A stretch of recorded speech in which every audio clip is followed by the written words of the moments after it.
नमस्कार मंडळी, आज आपण माहिती करून घेऊया कर्दळ किंवा कर्दळी या वनस्पतीची।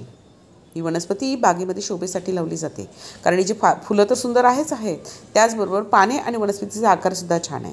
त्याशिवाय कर्दळी ही आपल्याकडे जर पूजेसाठी केळी किंवा केळीचे खांब उपलब्ध नसतील तेव्हा कर्दळीचे खांब लावले जातात।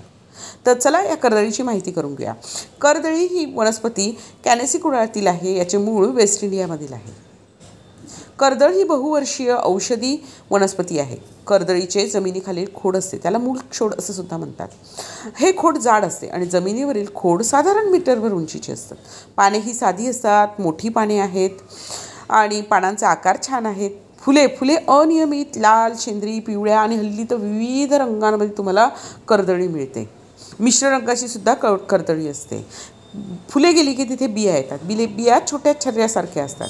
बियांपासून सुद्धा लागवड करता येते, तसेच त्याचं खोड असतं त्यापासून सुद्धा त्याला फुटवे फुटतात आणि कर्दळीची लागवड करता येते। पूजेसाठी उपयोग होतोच हिचा, त्याशिवाय औषधी उपयोगसुद्धा आहे।